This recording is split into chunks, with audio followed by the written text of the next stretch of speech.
जो कहानी है आपकी, सबसे पहले तो ये कि एरोस्पेस में आपने इंजीनियरिंग की आईआईटी बॉम्बे से।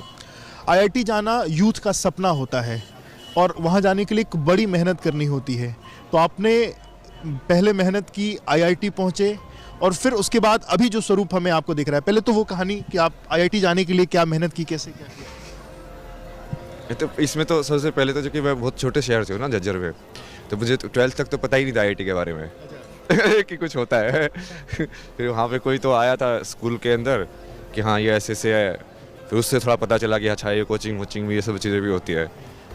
तो वो सब पता चल के फिर जैसे 12th के बाद 1 साल ड्रॉप किया, फिर दिल्ली गया, वहाँ पे कोचिंग में पढ़ाई की। तो फिर हाँ हो गया, मतलब माइंड तो शार्प था ही। कितनी रैंक आई आपकी आईआईटी? मेरी थी 731। फिर उसके बाद वो रैंक आने के बाद एरोस्पेस इंजीनियरिंग चुनना, मतलब एरोस्पेस इंजीनियरिंग चुनने के पीछे का मकसद, क्योंकि उस समय पे आमतौर पर सीएसआईटी जैसी फील्ड, मैकेनिकल इंजीनियरिंग, बाकी चीज़ें लोग जाते थे, एरोस्पेस इंजीनियरिंग चुनने के पीछे का मकसद? मतलब पैसे से तो मेरे को पहले से भी नहीं था ना। आईआईटी तो मैं इसलिए जा रहा था कि बड़ा कॉलेज होगा तो घर वाले दूर जाने के लिए मना नहीं करेंगे। गवर्नमेंट कॉलेज में जाओगे, प्राइवेट में जाओगे तो बोलोगे इतना पैसा लगा रहे हैं, इतना दूर क्यों जा रहा है। वो आईआईटी है तो मुंबई भी जा सकते हो, दूर भी जा सकते हो। तो सबसे पहले तो मैंने यही देखा था कि मुंबई जाना है, दूर जाना है। और फिर रैंक के हिसाब से मैं देखा कि यार एरोस्पेस सही चीज़ है यार, इंटरेस्टिंग होगा, कुछ पढ़ने वढ़ने में मज़ा आएगा भाई। तो उसके हिसाब से चूज़ किया। वो सब नहीं सोचा मैंने कि हाँ ये सीएस में ज़्यादा जॉब प्लेसमेंट लगती है, ये सब। अच्छा, एरोस्पेस इंजीनियरिंग चुनना, उसकी पढ़ाई करना, उस दौरान कैसे क्या रहा? और मतलब एरोस्पेस में जैसे गए स्टार्टिंग में, तो शुरू में तो एज ए, जहाँ तो तुम जाते, जैसे हम तो इंग्लिश में नहीं बोलते थे स्कूल में भी, कहीं पे भी। और वहाँ पे इंग्लिश में लेक्चर हो रहे, इंग्लिश में प्रेजेंटेशन देनी होती थी। पहली प्रेजेंटेशन तो गला ही सूख गया था मेरा क्योंकि वो बोलने भी नहीं आ रहा है वो। धीरे धीरे तुम सीखे। फिर हाल में जैसे मुंबई में एक्सपोजर मिला तो समझ में आया कि दूसरी चीज़ें भी होती हैं।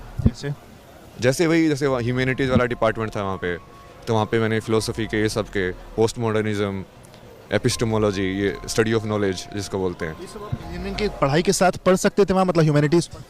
मतलब वैसे डिपार्टमेंट होते हैं, इलेक्टिव कोर्स होते हैं, तो कोई कोर्स हाँ दूसरे डिपार्टमेंट में जाके भी कर सकते हो। तो मैं उस वाले में करता था, और एक आईडीसी जो डिपार्टमेंट है डिज़ाइन वाला, उस वाले के कोर्स करता था। उसमें वाला कोर्स क्यों करते थे? वही चूँकि इंटरेस्ट था ना उसमें। डिजाइनिंग में क्या इंटरेस्ट? मतलब जैसे बचपन से ही मेरे को ड्राइंग में, इन सब में बहुत इंटरेस्ट है। मैंने तो पोएम भी बहुत लिखी है ना, बहुत कुछ किया ना भाई आईआईटी में। मैंने प्ले भी डायरेक्ट किए हैं, पोएम्स भी लिखे हैं, मतलब पोएम रेसिटेशन, ये सब भी। उसके बाद ये जैसे पेंटिंग में, जैसे मैं हॉस्टल का भी वो फाइन आर्ट सेक्रेटरी था, ये सब था, बहुत सारी चीज़ें की। उसमें भी मेरे को जैसे अवार्ड वगैरह भी मिला, ऑर्गेनाइजेशन अवार्ड, ये सब भी आईआईटी से भी। कैसी पोएम लिखते थे आप? कौन सी टाइप की? मतलब जैसे पहले तो हिंदी में बहुत लिखते थे, जैसे 11th-12th में थे उस टाइम पे, तो उसमें तो पूरा भर दिया था मैंने। एक बार तो मैंने 12th में अपने फिजिक्स के टीचर के ऊपर लिखी थी इतनी बड़ी पोएम वो बार बार ऐसे जीव निकालते थे, तो जैसे शक्तिमान होता है ना, उसका नाम मैंने दिया था जीव मान। तो मतलब थोड़ा स्कूप टाइप का था, जो फेयरवेल थी ना तब सुनाया था। उसमें तो कर सकते ना, वो इंटरेक्शन वैसा वाला होता है। अच्छा, फिर आपने जो कहा कि जिस तरीके से आप जो डिज़ाइनिंग का कोर्स था वो आपने मतलब उसकी पढ़ाई शुरू करी या वो चीज़ें भी पढ़ी, उसका क्या इम्पैक्ट रहा? और ये जब आपकी पढ़ाई ये ख़त्म हुई, फिर उसके बाद क्या रहा? मतलब वो सवाल, मैं वही बोल रहा ना, जैसे सवाल जो है उसको तुम यूनिटी में देखोगे तो तुमको समझ में आता है कि वो आईआईटी में गया मैं, फिर वहाँ पे मुझे ऐसा लगा कि यार अब क्या करूँ मैं आगे, अब मेरे को लाइफ में क्या करना है। जो गोल अभी तक डिसाइड किया था वो तो हो गया अचीव, कि हाँ आईआईटी में जाना है, दूर जाना है, इससे निकलना है, वो हो गया। अब क्या करना है, क्या करना था फिर? हाँ तो फिर उसके लिए सवाल में, उसी के लिए तो मैं फिलोसफी कोर्सेज पढ़ रहा था। फिर मुझे समझ में आया तो कुछ बता ही नहीं रहे वो टीचर से मेरी बहुत बहस होती थी बाद में भी, कि मैं कहा सर आप प्रैक्टिकल तो कुछ बताओ ना, कि जो लाइफ में जो यूज़ कर सके। मतलब थ्योरी में तो ठीक है, उसने ये कहा, उसने ये कहा, वो सब ठीक है, बट मैं क्या करूँ वो तो बताओ।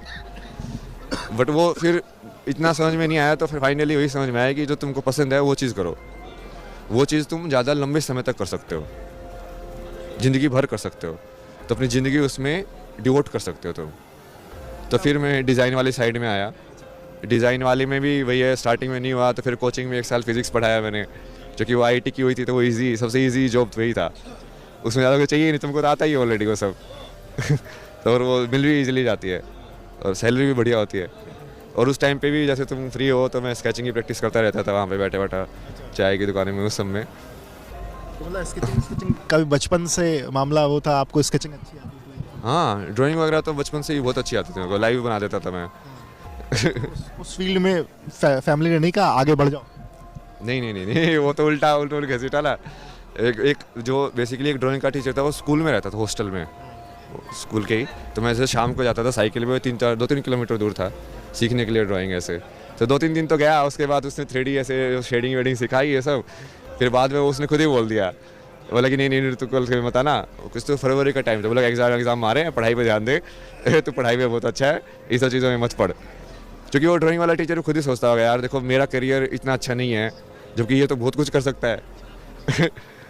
वो सोच ही अलग होती है ना लोगों की। फिर आपने इंजीनियरिंग खत्म करी, आपने 1 साल पढ़ाया, फिर आपने डिज़ाइनिंग का जो ये था कंपटीशन, इसको क्रैक किया। फिर डिज़ाइन में जैसे मास्टर्स में डिग्री में एंटर किया मैंने, वहाँ पे डिग्री में फिर वो बहुत सारी चीज़ें जो पहले सीखी थी वो थोड़ी स्ट्रक्चर तरीके से सीखी। अब 2014 में 2012-13 के बीच में फिजिक्स का जॉब किया, 13 से 15 मास्टर्स। उस टाइम पे बीच में भी जैसे मैंने इंटर्नशिप में, जैसे आईआईटी की जो बीच में जो इंटर्नशिप का टाइम होता है ना 2 महीना, उस 2 महीने में, पहले वाले 2 महीने में तो मैं ये पूरा उत्तराखंड घूम के आया था, फोटो कैमरा लेके। मैं बता रहा, मैं खुद से सीख रहा था, तो कैमरा लेके पूरा उत्तराखंड में फोटोग्राफी कर करके प्रैक्टिस करना, वही सब। कैमरे का भी इंटरेस्ट रहा? हाँ वही ना। तो दूसरी वाली इंटर्नशिप में फिर मैंने वो जो डिज़ाइन इंस्टीट्यूट की कोई प्रोफेसर थी, उनके साथ एनिमेशन फिल्म में काम किया। तो मैं ऐसे सीख लिया। मैंने तो वोग में भी काम किया ना, वोग जी की सब में भी, फैशन फिल्म्स में भी काम किया। ढेर सारी जगहों पर काम करने के बाद ये अचानक से वैराग कैसे? तभी तो वैराग है, मतलब तुम देख लेते हो ना चीज़ें कि यार ये संसार में ऐसे है, क्योंकि नहीं देखते तब तक तुमको फैसिनेशन रहता है उस चीज़ का। दूर से बढ़िया लगती है ना घास, भाई दूर के डोल सामने है भाई, तो तब तक तुमको लगता है कि यार कैसे होते होंगे यार, ये तो बड़े खुश लगते हैं ये लोग। पर तुम जाके वहाँ पे देखते हो कि यार ये कुछ लिए तो नोटक किए ऊपर की, कुछ खुश नहीं है ये लोग, दिखते ऐसे है बस। तो तुमको अपने आप ही उस चीज़ से तुम ऊपर उठ जाते हो ना कि हाँ नहीं इसमें तो नहीं, आगे बढ़ो, हाँ कुछ और देखते हैं, और आगे बढ़ो, कुछ और देखते हैं। वैसे करते करते तो बहुत कुछ हुआ। उसके बाद फिर मैंने मास्टर्स में पास हुआ। वैसे तो मेरा प्लेसमेंट हुआ था इसमें UI UX में, उसमें भी बढ़िया पैकेज मिलता है वैसे। कितने का पैकेज? मतलब उस टाइम पे जैसे वहाँ पे 12 के आसपास का मिला था, वो डिज़ाइन के हिसाब से बहुत बढ़िया है। मतलब IIT में के हिसाब से तो नॉर्मल हो जाएगा, बट वो डिज़ाइन के हिसाब से बढ़िया है।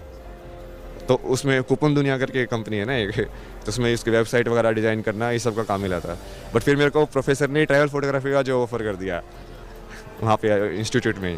मैं मंगा, ये तो ड्रीम लाइफ है, इसके लिए तो लोग जीते हैं कि भाई तुम घूमो फिरो, फोटोग्राफी करो, पैसे भी मिल रहे हैं तुमको सैलरी में, और तुम्हारा खर्चा भी वो लोग उठा रहे हैं। तो फिर मैंने उसमें चला गया। फिर बहुत घुमा मैं, सिक्किम गया, केरला गया, फोटोग्राफी की, उस साइड स्पीति साइड गया, बहुत ट्रैवल किया, अरुणाचल गया। तो ये सब कर करके फिर, लेकिन वो 15-16 के आसपास की बात है, मतलब 16-17? 15-16, हाँ 2016 के बाद है। क्या हुआ? उब गए उससे, मतलब उससे भी वो खत्म हो गया। बोला कि नहीं यार इससे तो नहीं है, इससे तो अकेला इंसान ऐसे ही जिंदा घूमता रहता है बस, यहाँ वहाँ। ठीक है देख लिया, कितना पहाड़ को देखोगे यार। मतलब ठीक है देख लिया तो बोले ब्यूटी है उसमें। तो वो चीज़ फिर खत्म हो गई, और कहीं ना कहीं ऐसे अंदर थक गया। मतलब ऐसा लगा कि यार बहुत थक गया, तो चूँकि एक के बाद एक ही चीज़ किए जा रहा है, रुक ही नहीं रहा है। रूटीन नहीं चाहिए, कुछ अलग चाहिए। हाँ, जो कि देखो ना पूरी लाइफ में यही हो रहा है ना कि स्ट्रगल ही स्ट्रगल। लाइक पहले IIT के लिए तैयारी की, फिर वहाँ पे फिर वो ढूंढा कि क्या करना है, फिर उसमें एडमिशन नहीं हुआ, फिर से उसके कोचिंग में वहाँ पे जाके पढ़ाया ताकि उसका एंट्रेंस क्लियर किया, फिर यहाँ पे ऐसे किया। इसलिए कि तुम हमेशा स्ट्रगल वाला पाथ ही चूज़ कर रहे हो जानबूझ के। आसान वाली चीज़ चूज़ कर ही नहीं रहे हो कभी भी। तो फिर ऐसा लगा यार थक गए हो यार तुम बहुत, अभी थोड़ा आराम करो। तो आराम के लिए क्या किया फिर आप? ऐसा छोड़ के वहाँ चला गया धर्मशाला, वो धर्मकोट करके ऊपर वो गाँव है ना, हिमाचल में? हाँ हिमाचल में, तो दलाई लामा जहाँ पे रहते हैं उसके ऊपर। तो वहाँ पे फिर मैंने सोचा कि बेसिक चीज़ें सीखेंगे अब लाइफ की, शांत, ये खाना वाला सीखे। वहाँ पे फिर मैंने एक्सेप्टेंस वाली चीज़ को समझा कि तुम्हारे मन में जो भी विचार आ रहे हैं, जो भी तुम हो, उसको एक्सेप्ट करना सीखो। तो मैं वहाँ पे ऐसे जैसे डायरी थी, वाटर कलर पेंटिंग चालू किया, पहले वाटर कलर करता था, वो साथ में लिखता था। तो 2-3 डायरियाँ ऐसे ही कि ऐसे कुछ विजुअल